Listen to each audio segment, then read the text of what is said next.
Welcome back, Panther fans. I'm David Brown here with Ryan Graham. Hey, y'all. Tim Thurber. Hello. And this is State of Atlanta. Was it my mic cloud? You jumped. I think we're really failing on this whole beer opening thing. I'm not. I am. I just need to start go back to beer. That's what I need to do. Well, I think that also the mics are so good now that you got to really hold it up there. You're not going to hear it at all. So I do. It's gonna be right here. How's it going, guys?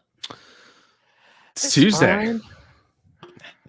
For whatever reason, I kept on thinking we had a game today. Like the Old Dominion game was today, and then we'd have to record after the episode. I kept on reaching out to you. We're going to reach out to you guys about what are we doing? It's on Thursday, right? It's on Thursday. Old Dominion on Thursday. So don't worry about that. We can just talk about it. What's going to happen? That's a home game, right? We have 2 home games this week. One on Thursday and one on Saturday. Double two home games, and then 4 away games in a row to end out the month. So man, let's talk about that for an hour. Unbalanced, right? We've already done that with you. We've already talked about it. I mean, let's do it again. Why not? Oh, Ryan, don't you worry. We've got schedule news to talk about tonight. I know it. I know it. It's not even schedule news. It's just who we're playing. There's no schedule. Yeah, but I did some analyzation about when we can possibly play him. Analyzation doesn't count. All right. Analyzation always counts. All right, there we go. Let's put that in the list for possible episode titles. Analyzation. Great title, guys. Downloads. Starting off with a bang. Oh, hey.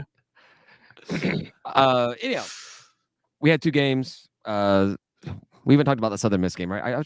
I always forget which games have happened before we came on here.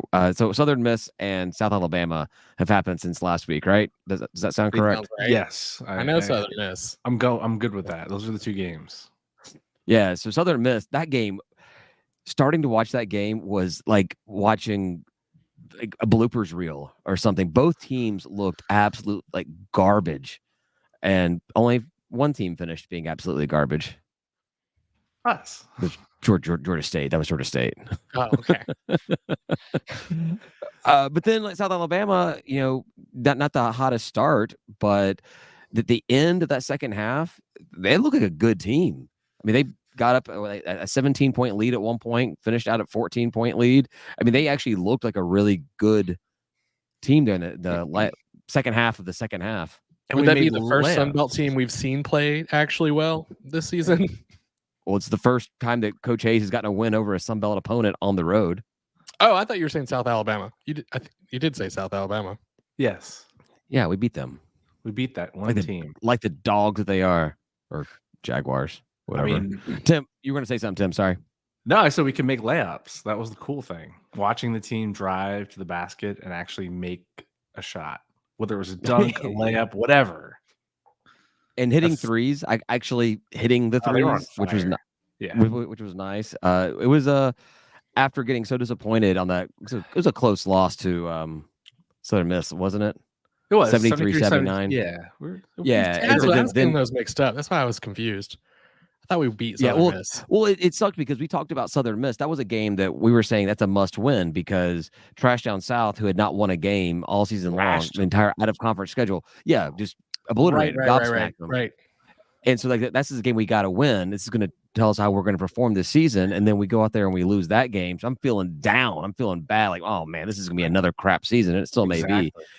But then we go to USA, and specifically that last half of the game, the last half of the game, it just looked like a completely different team. Yeah, they had the confidence, good ball movement, driving dish. I mean, it was making the threes just kind of propelled the team to do better on all facets for the most part. Like even on defense, they actually played some defense. We played it. They actually played defense. It was a good thing. The South Alabama announcers said that we were the #1 free throw team in the Sun Belt. Wow. Well, yeah, I mean, I prefaced it with they said that because I didn't go back and look it up, and Sun Belt announcers are not the best in the world because not everyone can be Dave Cohen. Well, I don't know if you've noticed this either, but they also kept on reiterating how both teams were 1-1 in conference play coming into this game. Man, they must have said that after every shot. Both teams are 1-1 coming into this game. I mean, just over and over and over. We're so lucky to have Dave because I mean the announcers for other schools are just like they're the worst. They're terrible. And you can tell that they are announcers like from that region of the country. Like they sound like, you know, Billy Bob. You think that Yeah, exactly. Whereas Dave sounds like a professional. I mean, he is a professional announcer, but he sounds like it. He has the cadence. He has the voice. He projects. Everything is great about it. So, yeah, we are very spoiled. Yeah. And he needs to call games until he's got one foot in the grave and then hang on for another season or two. So, but the better news, I think, this weekend is we lost to Southern Miss by 6. Jimmy Madison lost by 10. Yeah, so then Southern Miss turns around and beats the undefeated Jimmy Mads. So confusing. Yeah, exactly. I don't know how to process this. I think I posted something on Twitter about that. I don't know how to process them getting beaten by a horrible TDS team. Oof. And then beating us by 6 and then beating the golden child of the Sun Belt. I don't get it. Is that what Jimmy Madison is? Hey, they think they Pretty are. much, yeah. Self-appointed. I mean, self-appointed golden child is not really a thing. Oh, they'll tell you it is. I think they will. That's what spoiled ass kids say. They've already been knighted. The golden child. So I think even Brady wrote an article about it on PT about how the USA win should make you feel a lot better than the Southern Miss loss makes you feel bad. And I feel the same way. I think that we'll see this week because we got 2 bad teams coming to town. Both, I think Old Dominion is 0-3 in conference and Trash Down South, you know, they're 2-1, but they're still absolutely a horrible team. We have ESPN's giving us an 84% chance of beating them, but we know it's a rivalry game. We know it's their NBA playoffs. Come here. Yeah. So our next test then would be App State on the 17th away. And App State's looking good right now. I mean, as far as the Sun Belt team goes. I think the way our team's been playing, every game is a test. I would like to have a few more road games before getting back out on a 4-game away stretch. I think that just being at home and getting a little comfortable. But you know, if we can get these 2 wins like we should, head out on the road. What is going to be 6-1 in conference? Yeah. That'd be and good. Hayes got his Sun Belt away win, right? So this is his first one, and monkey's off the back. Yeah, exactly. Maybe curse is help. broken. Exactly. Yeah, I'm feeling pretty good. I'm feeling pretty good about this team. We'll see what happens on Thursday night and then again on Saturday, but I'm feeling pretty good about the team. Do we need more gel? I don't know. They're gelling. They gelled that rust right off of them. Gelled that rust. Oh God, we're combining them now. Can they have rust if they're all new? Like they're not from last year? I don't know. We should just start bringing at the beginning of the season like big posters with like WD-40 on them and like gel, and just be like, you know, what other lubes could we be promoting to go along with the Sex Panther poster? Hey, maybe. Hey, whatever. Little KY. This game brought to you by KY Jelly. I mean, we talked about how much it it always matters. Yeah. I like it. We're just playing a little tight. We got to loosen up, you know. Calm down, relax. You know, it's just gonna hurt a little at first. Yeah, it may hurt the beginning, but by the end of it, all right. I think we lost the metaphor. I won't. We'll stop. Yeah. What are you guys talking about now? I don't know. Rust, Rust. That's what we're talking about. But obviously, since we had Trash Down South coming to town, we got to have some little pregame antics, right? Got to, right? I think the weather is supposed to be relatively decent for Saturday as well. Like not like it was this morning. Right? It was going to be Saturday home games. Saturday home game. I think at 3:00, 4:00, 4:30, 3:00. I think. 4:30. Yeah. Yeah. So we got to get out there to the magnolia trees and do a little pregame tailgate. You can bring. I'm just gonna say. You promised to bring smash burgers, right? Well, I'll bring the flat top and we can make some smash burgers. Sure. Cool. All right. Just gonna pre-make a bunch of them and just here you go. Good. I'm glad that worked. No, that's what I meant. That's exactly what I was going for. I was volunteering you for smash burgers duty. I will make smash burgers and we'll have some drinks and have a good time. So, I don't know. I don't know how much there is to say about the basketball team. I mean that's about it. Like they're in good. They were left us in good shape right now and hopeful. And that's all. We're all just sitting here with our fingers crossed. Really won't know more until we see how this week goes. So we'll see. Indeed. I was looking because looking at the schedule, we have still that MAC challenge, that home game coming up in a few weeks. It's not until February 10th, but I just wanted to see like where the MAC looked, where we are right now, and I think they're basing off of the net rankings. So in the MAC, the team that lines up with us right now is Northern Illinois, which is not a very sexy matchup. But looking at the MAC, I don't know what the sexy matchup would be as far as like who we'd actually want to play. I mean, for me, it'd be Buffalo, but they're last in their conference right now, so I don't know. Not a MAC challenge. That would be the sexy. Yeah. Well, who would you want to? I mean, obviously, you would want to do a MAC challenge with like an SEC or an ACC or something like that. But American. But if you're talking about conferences on same level, you really either American. Mountain West, which no one wants to pay the that kind of travel cost, and the Conference USA. American, if you get them come down to us. American thinks they're better than us, so they're not going to do it. So I mean, kind of leaves you right there with the MAC challenge. I mean, American might be better than us. So, well, and basketball probably. I mean, Memphis is probably carrying that torch, but Tulane with Coach Hunter. It'd be great to have American and then have Coach Hunter have to come play in the Convocation Center against us. Hell yeah, that'd be awesome. That'd be awesome. We could boo him when he comes out. Then we'd laugh and say, "Just kidding, Coach. We're not booing you." He wouldn't get booed. No, I wouldn't be kidding though. You burn this bridge. Burn this bridge. You're gonna boo Coach Hunter. So when Charlie Cobb is gone, but I wouldn't cheer. When Charlie Cobb is gone and we induct Coach Hunter into the Georgia State Hall of Fame, are you gonna boo him? No.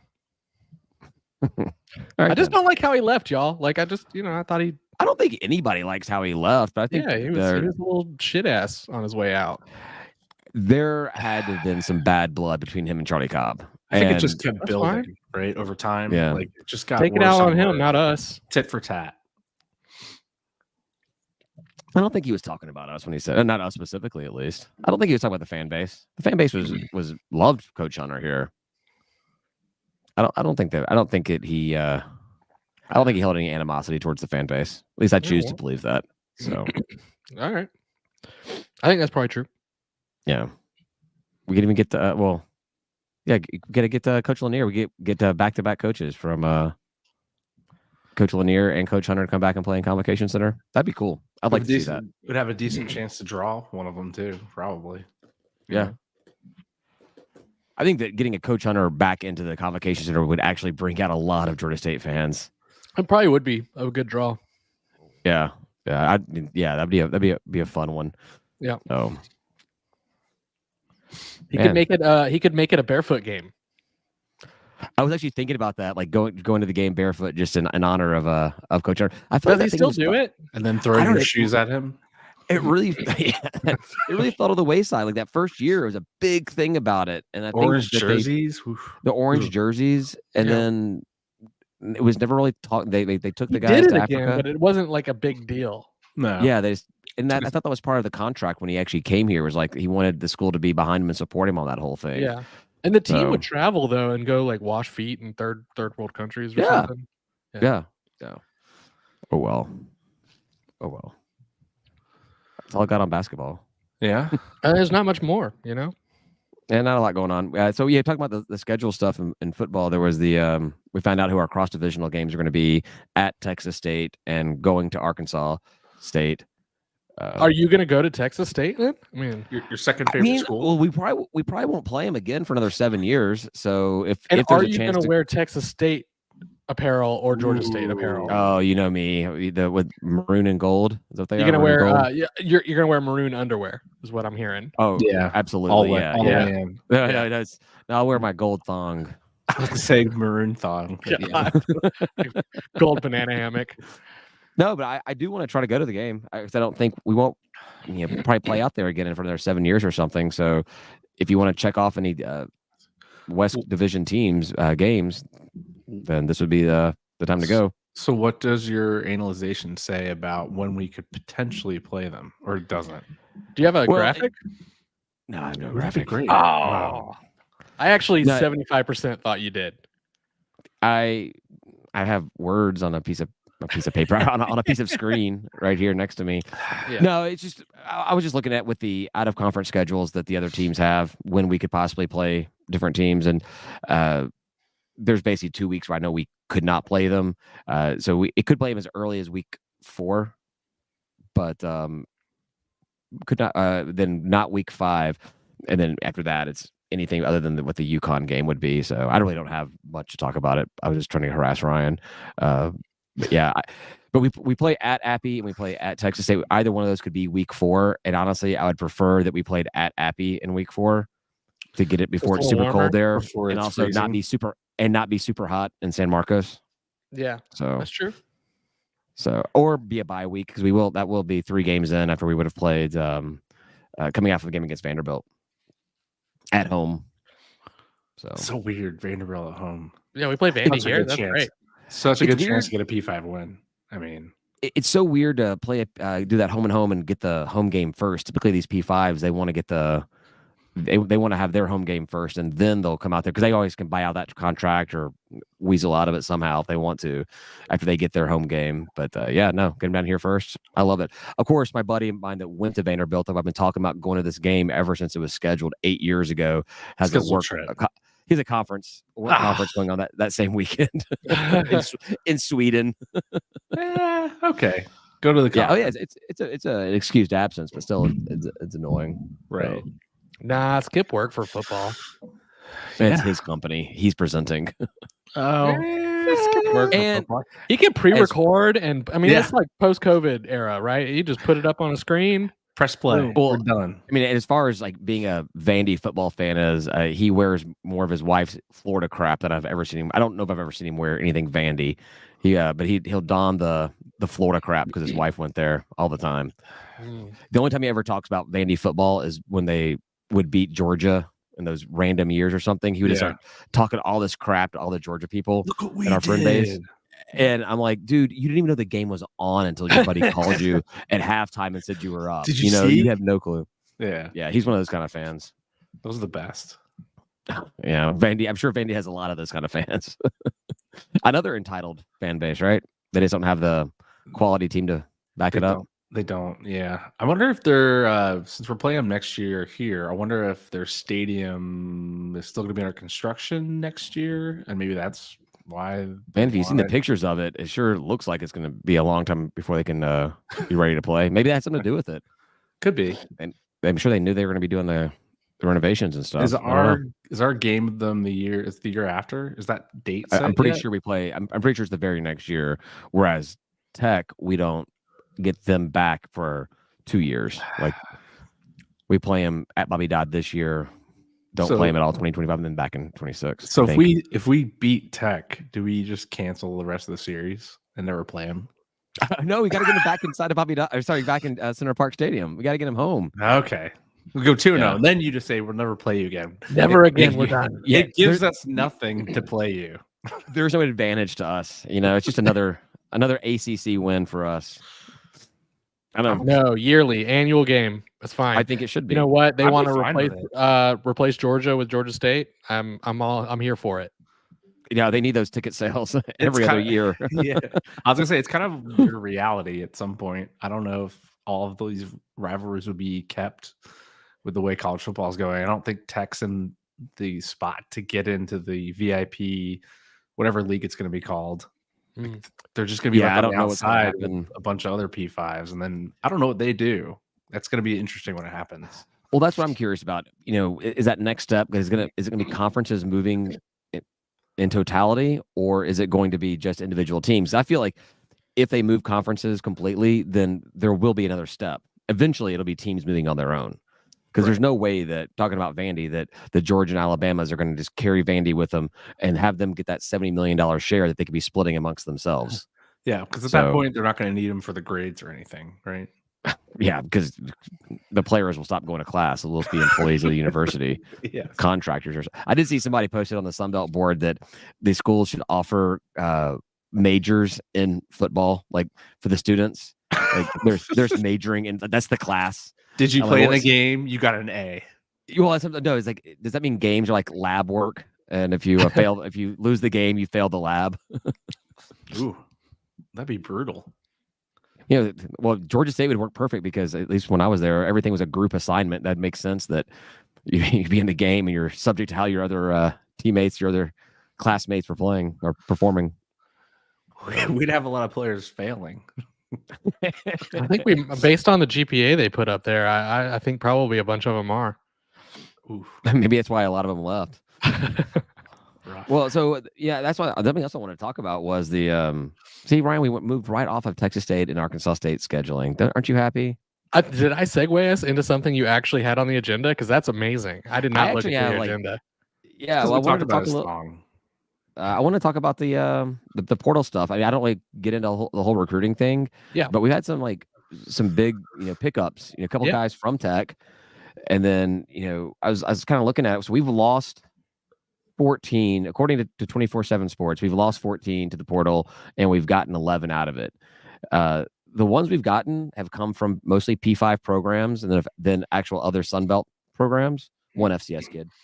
And then the players that have left have either been our top tier talent that have gone to SEC programs or Power 5 programs, and haven't really. They've gone to FCS, or we have 6 of the 14 are nowhere right now.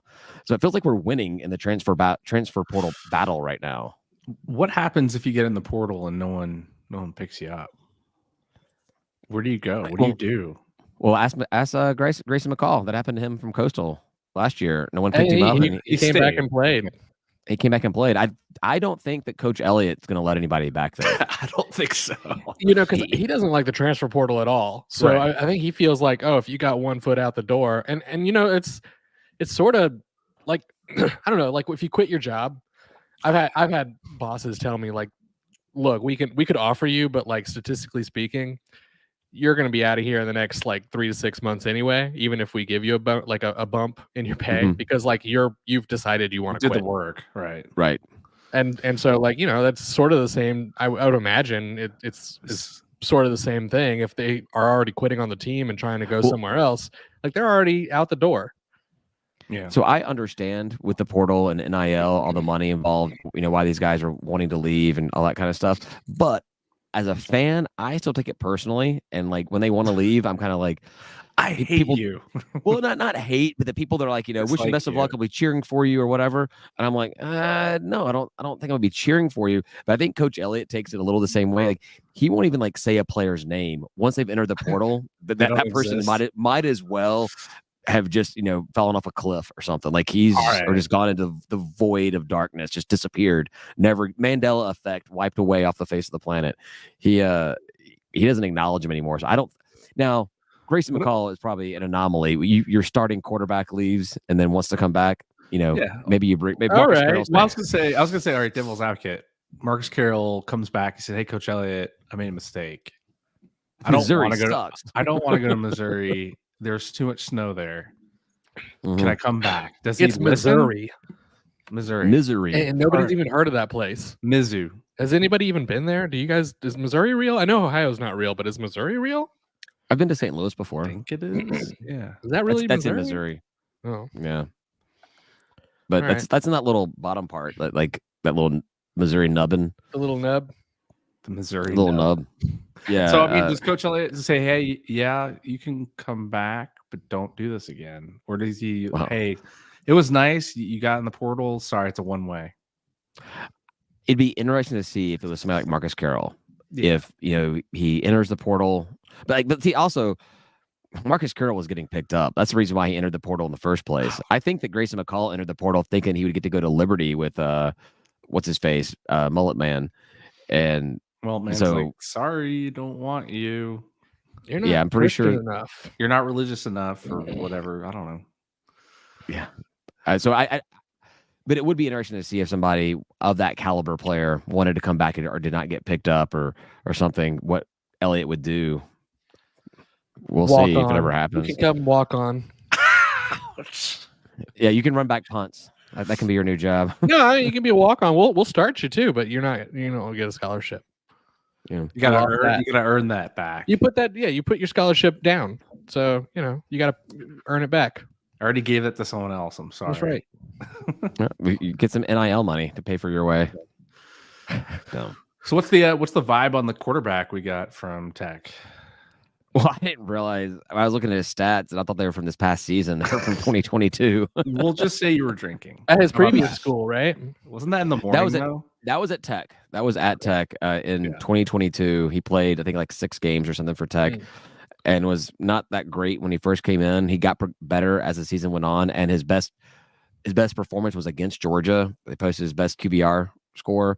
Zach Gibson, who played at Akron. The Akron Zips before, and I thought his stats were okay there. They didn't really like jump off the page or nothing, but like he was fine. Yeah, I think that I think he played there for 3 years and only 3 games. His first season he was there, and his stats were just good enough to get him an offer at Tech. So I don't know. Seems like the coaches are all in on him, and McKelly. That's cool, And that's good. McKelly entered the portal, the same day. I mean, that's what I didn't like about it. We talk about the loyalty and all this kind of stuff, and McKelly seemed like that kind of guy that was ready to be our version of a DJ Shockley that sat behind the guy for 4 years or however many years it may be. Waiting to get that 1 year. I'll have 1 year left, and I'll be able to go out there and ball out, do my thing, and then I'll go on to whatever I'm going to do next in my life. And he sat there, he waited patiently, holding the clipboard, holding for the kicks, right? Clipboard Ring of Honor guy right there, held the clipboard more than anybody else in Georgia State history. I mean, there's a couple of things that could have happened though, right? I mean, like maybe he wanted to be the backup, and they were like, "No, you're our guy." And they were like, well, if you can't be our guy, you should go. And it could have also been like they said, you're not our guy. And he was like, fine, I'll leave. Yeah, I don't think that your first situation is the case because he was not in the portal until it came out that Zach was transferring to Georgia State. So it was the same day. It was within. Well, we don't know the conversations that happened around that. Yeah, no, we don't know any of that. We don't. But within minutes of it, so that's a bummer. Yeah. I was excited.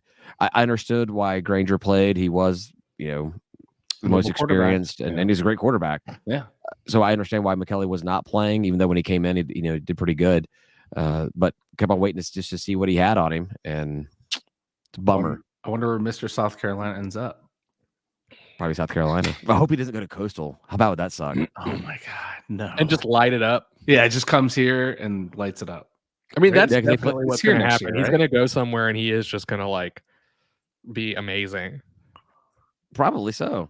I know. I hope so. I mean, we're going to be like, well, he didn't run the ball. This is a situation where I am rooting for McKelly because I think he got a little screwed over by the coaching staff. For sure. So he's leaving because as good as Granger was like this year, Granger wasn't as good as he was this year in other years. And there were definitely times where we were like, why the hell are you not playing our healthy backup quarterback, McKelly? Oh, Coach Elliott doesn't play backups. Remember, like when Dan went down with a torn ACL. Nope, sorry, Quad's not playing. Dan, you're in. I can't imagine that we're ever going to see a quarterback play like what was it like 5-6 games with a torn ACL. We're never going to see that again. We're never going to see that again. I've never seen it before that. We're never going to see it again. No, hopefully. Our quarterback room is not so bad that we had to play a torn ACL. Oh, I mean in all of football. Oh, yeah. Gotcha. Yes. No, yeah. Well, I mean, like, that couldn't have been good for him either, No, that's nuts. No. That's crazy. Yeah. We talked to him about it. I mean, he felt like he could do it, obviously. Yeah. Well, he did it. He was all right. I mean, he was never the same guy, but we didn't win a game, though, right? We didn't win a game after that? I don't think so. I don't think so. Yeah, because we lost to Monroe. From happening, and then we had App State here the very next week, I think. Yeah. Do we? I remember weren't we tailgating? We saw him like walking in. Well, no, we were setting up the TV and everything, and like we actually heard like Kirk Herbstreit talking about Georgia State on College Game Day, and we're like, they never talk about us. What's going on? Oh, no. I remember somebody saying, how bad is the backup if we're playing Dan right now? Crazy. I don't know. Speaking of national sports, though, with the championship game, and it's cool seeing Minter on the sideline. Man, another great segue there, Ryan. That's what I had on there as well. Thank you. I knew that was on there. Wait, you knew that was next? I knew it was on the agenda because I saw the clip, and I wasn't going to steal that from David, even though I just did. Well done. Yeah, no. Former defensive coordinator Jesse Minter under the Trent Miles era wins a national championship with Michigan. So congrats to him. The Michigan defense has been getting accolades all season long and played. I mean, all but like a little bit of the end of the second or the first half was pretty lights out. I mean, they were great during that game. Can we employ him virtually and he can just call our defensive schemes and coach at Michigan at the same time? Just give him a tablet. Yeah, well, he'll be getting a head coaching job here. Oh yeah, pretty soon. He's gone. Especially if Jim Harbaugh leaves, what they're expecting him to leave for the NFL, possibly here to Atlanta. Maybe Jesse Minter comes in to be the DC for the Falcons. That'd be. You don't like that? Nah, the Harbaugh I don't like. Not thrilled with it. I'm not thrilled with it, but it's going to come down to results. If he wins here, then I'll figure out a way to get over it. Yeah. But no, I'm not thrilled with him or Belichick, which are rumored to come. What about like? I mean, I know how much how the feelings you have about Pete Carroll. Oof. Oh, I can't stand Pete Carroll. Yeah, but what if he was our coach? You know, I mean. I would not like it, but results are results. You know. Yeah, you'd be good then. It'd be the one. Just don't listen to the post games, right? I would just complain about coaching the entire time. I can't believe we're winning, poor coaching. Man. Did you see how he walked on that sideline? What a crappy coach! Timeout. He waited too long to put the flag. No, I think the one coach that would be the hardest for me to get over the Falcons hiring would be Sean Payton. Oh, that's not going to happen, right? That's not even. No. Is that even? There is no way in hell the Falcons would ever hire him. None. No, I don't think that's even entertained by anybody. I don't think he's leaving Denver. Well, not on his decision. But I mean, the entire fan base would revolt if we did that. Oh, it would be bad. It'd be bad. Well, the only good thing, and there is no good thing about Sean Payton coming to the Falcons, would be just the Saints fans losing their mind over the whole thing. Like we already stole their sponsor of their stadium. You know, Mercedes Superdome. Stole your coach. Nope. Mercedes-Benz. Whatever we call our thing. Just the Mercedes-Benz. Yeah, what do we call it? I think that's all we call it. Just the Mercedes-Benz. The Benz. The Benz. Yeah. Yeah. That's why I didn't like it when they announced that sponsorship. And then when my buddy was like, we just took money away from the Saints. Like they're losing their name of their stadium. That money is being pulled out and given to us. I'm like, that's one way to look at it. I like that. Okay, I'll take it. I'll take it. We already have their GM, or our GM is from there too. This isn't State of the Falcons of Atlanta. Oh, we sort of had a little bit of a connection there with Minter, though.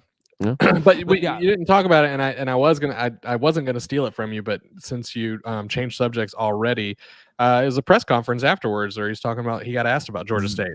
That was actually in the pregame presser. Oh, okay. Video pregame, that we posted. But yeah, he was asked about his time at Georgia State. You know, he didn't really say anything by name, but talked about how much he liked being here, the city, the school, everything. So it was cool. And he was talking about how you learn how to deal with not necessarily having the same resources as Michigan, and which I thought was funny because he came from Indiana State. Right? Like, yeah, like, did he? Was he there? Was he there with Miles?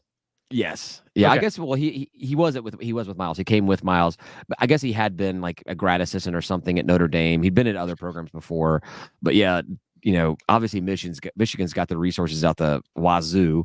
Just a little bit. And well, his dad is a famous defensive coordinator, right? Rick Minter or Rich Minter or something like that. He works as an analyst for Michigan. All right. I read his Wikipedia page today. Nice. Look at, and I'm just pulling stuff out. One of those analysts. You actually know things. Look at you go, Ryan. Man. Are you That's back when I paid attention.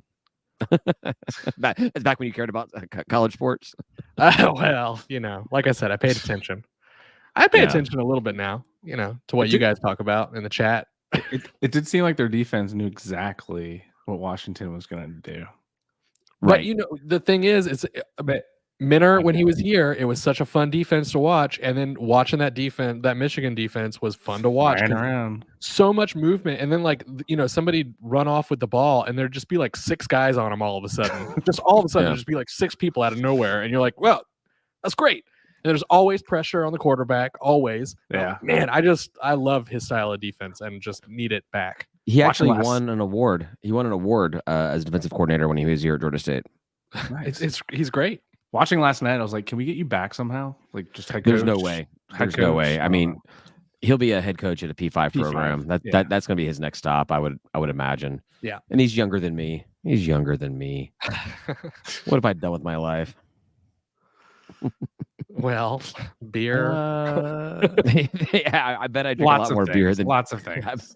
I drink more beer than Jesse Minter does. You did not get into coaching at all, so you can out excel him, I'm sure. Yeah, you do all right, man. I don't know anything about football to that level or to any level. So I want to go back and give praise to Dan. We actually did win a game on his bum leg. We beat South Alabama 28-15. Bum leg. He was. Yeah, I know. It's just a funny way to put it. I'm good. I guess it was just 3 games. There's only 3 games afterwards because Monroe, we lost that game. That was where he got injured, and then we hosted Appy State, and then South Alabama. We actually ended the season 3 home games. We were looking unstoppable that year. No, we were at injury. Like, we were going to win all those games. Yes, Ren, we're going to beat App. We were going to beat App. I don't know if we were. Instead, they doubled our score, and I don't mean like 14-7. I mean 56-27.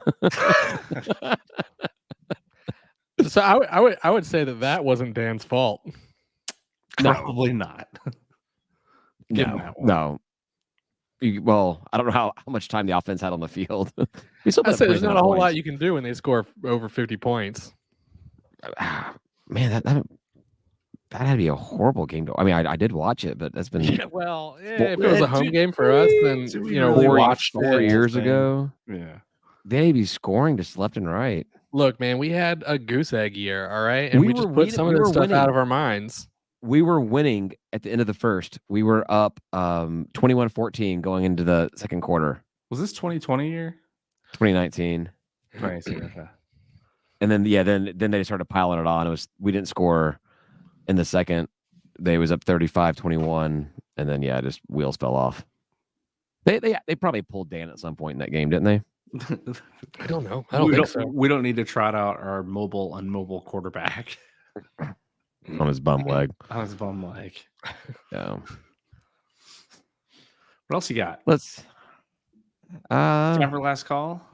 The only thing I got was there was a vote on the college football playoffs that would affect G5 programs. The original plan was it was the 6-6, the top 6 conference champions plus the next 6 highest would go into the 12-team playoff starting this year.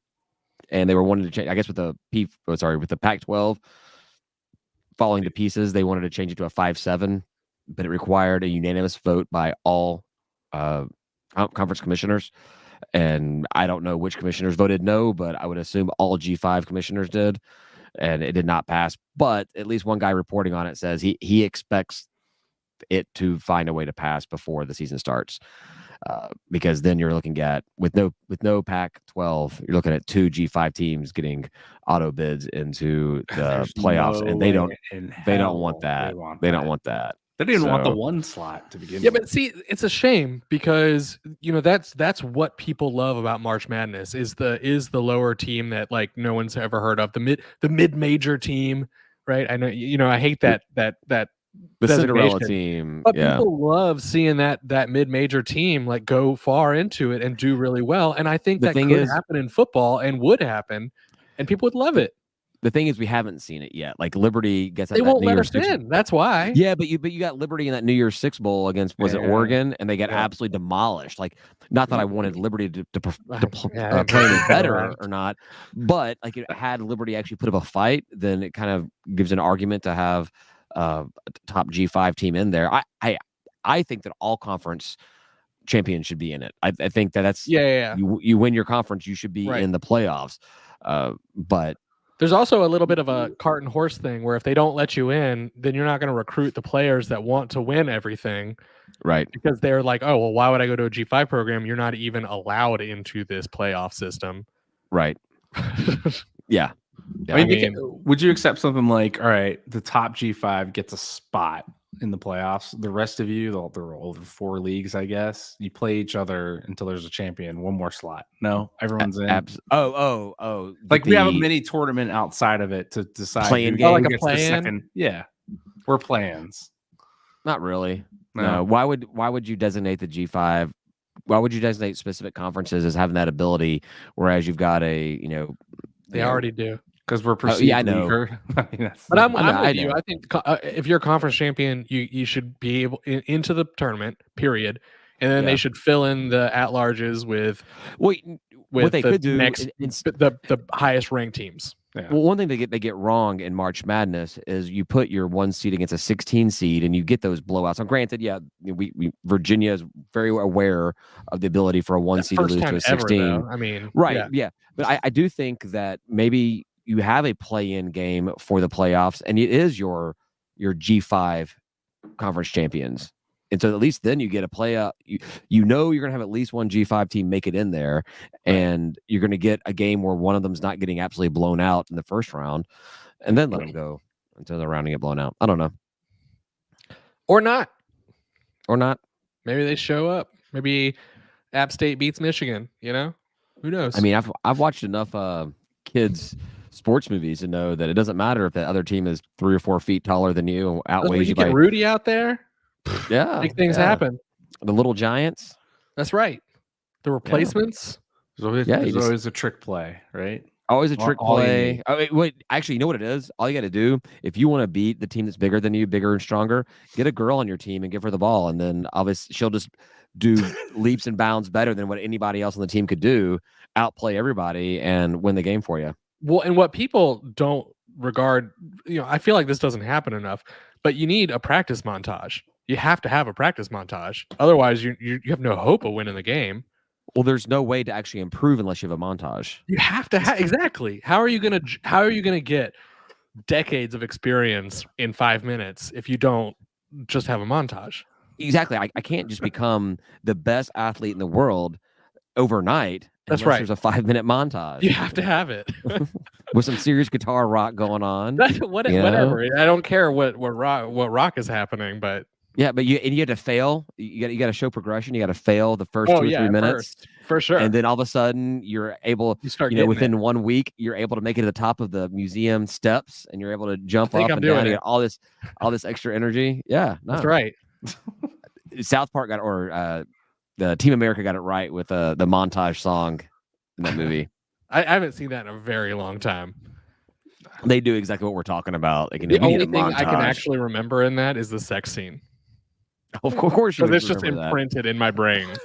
Well, what I remember about that movie was at the very beginning of, we all knew it as a marionette movie. At the very beginning of it, they have the worst marionettes of all time, and I'm like, oh my god, am I going to watch an entire movie of this?